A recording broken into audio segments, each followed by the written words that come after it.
নিৰন্তৰ ৰাম নাম জপ কৰিলে 7টা শক্তি লাভ কৰিব পাৰি।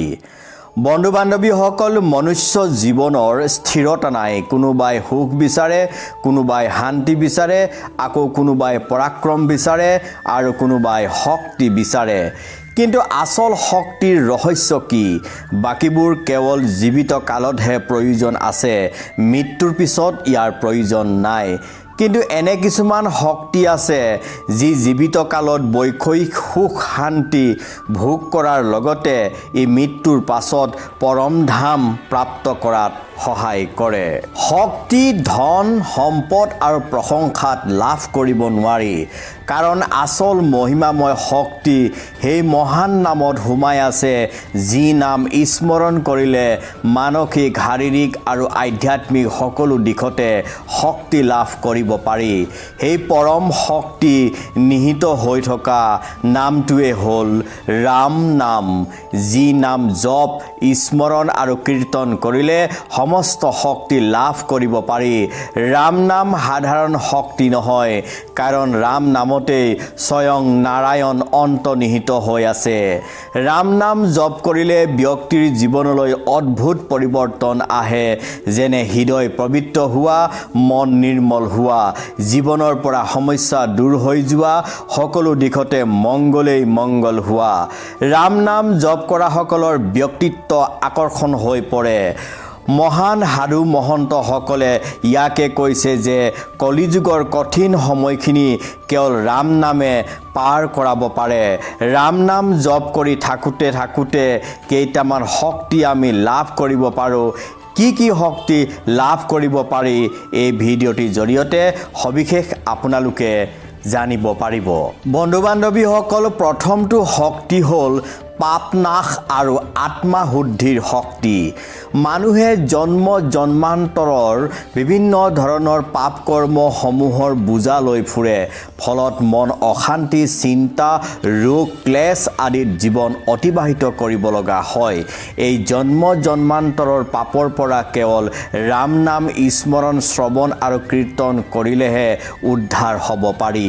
যি নিৰন্তৰ ৰাম নাম জপ কৰি থাকে, তেওঁৰ পাপ নাশ আৰু আত্মা শুদ্ধিৰ শক্তি লাভ কৰি জীৱিত কালতে সুখ ভোগৰ লগতে আত্মা উদ্ধাৰ কৰি ল'ব পাৰে। দ্বিতীয়টো শক্তি হ'ল সাহস আৰু আত্মবলৰ শক্তি। ৰাম নাম মুখে লৈ থকা ব্যক্তিসকলৰ সাহস আৰু আত্মবলৰ শক্তি প্ৰাপ্তি হয়, কাৰণ ৰাম নাম এনে শক্তি যি শক্তিয়ে মানুহক ভিতৰৰ পৰা বলৱান আৰু আত্মবিশ্বাসী কৰি তোলে। তৃতীয়টো শক্তি হ'ল ভক্তি আৰু শ্ৰদ্ধাৰ শক্তি। ৰাম নাম জপ কৰা সকলে ভক্তি আৰু শ্ৰদ্ধাৰ শক্তি লাভ কৰিবলৈ সক্ষম হয়, যি শক্তিৰ বলত স্বয়ং পৰম পুৰুষ পৰমেশ্বৰক লাভ কৰিবলৈ সক্ষম হয়। সূৰ্য উদয় হ'লে যিদৰে অন্ধকাৰ শেষ হয়, সেইদৰে ৰাম নাম ল'লে হৃদয়ৰ পৰা অন্ধকাৰময় বিকাৰসমূহ শেষ হৈ যায় আৰু হৃদয় পবিত্ৰ হৈ মানুহ পুণ্যৱান হৈ পৰে। চতুৰ্থ শক্তিটো হ'ল ৰাম নাম জপ কৰিলে মানসিক শক্তি লাভ কৰিব পাৰি। যিসকল লোক মানসিক আৰু শাৰীৰিকভাৱে ভাগি পৰে, মানসিক শক্তিহীন হৈ পৰে, সেইসকল লোকে নিতৌ ৰাম নাম শ্ৰদ্ধাৰে জপ কৰিলে মানসিক স্থিৰতা ঘূৰি আহে, ফলত ব্যক্তিজন মানসিকভাৱে শক্তিশালী হৈ পৰে। ফলত মনৰ চঞ্চলতা কমি আহি অধিক ধৈৰ্য বলৱান হৈ পৰে। পঞ্চমটো শক্তি হ'ল সাংসাৰিক জীৱনত হোৱা সফলতাৰ শক্তি। ৰাম নামে কেৱল আধ্যাত্মিক শক্তিকে প্ৰদান নকৰে, ই সাংসাৰিক শক্তি প্ৰদান কৰি সাংসাৰিকভাৱে সফল কৰি তোলে। ৰাম নামে সাংসাৰিক বাধাসমূহ দূৰ কৰে। ৰাম নামে ঘৰৰ পৰা অশুভ শক্তিসমূহ আঁতৰাই পঠায়। ৰাম নামে ব্যক্তিক আত্মনিৰ্ভৰশীল কৰি তোলে। ষষ্ঠটো শক্তি হ'ল ৰোগ নিবাৰণ আৰু স্বাস্থ্যৰ শক্তি। ৰাম নাম জপ কৰা সকলৰ ৰোগ নিবাৰণ হয়, ফলত সুস্বাস্থ্যৰ অধিকাৰী হয়। আধুনিক জ্ঞান বিজ্ঞানৰ সহায়েৰে ধ্যান আৰু নাম জপে ব্যক্তি এজনৰ মন মগজুক সুস্থিৰে ৰাখে, ফলত মনলৈ ধনাত্মক চিন্তাসমূহে ক্ৰিয়া কৰে আৰু মন অধিক শান্ত আৰু সুস্থিৰ হৈ থাকে। মনৰ পৰা যেতিয়া বেয়া বিচাৰসমূহ আঁতৰি যায় তেতিয়া ব্যক্তি এজনৰ ৰোগসমূহ নিজে নিজে আঁতৰি গৈ ব্যক্তিজনক সুস্বাস্থ্যৱান কৰি তোলে।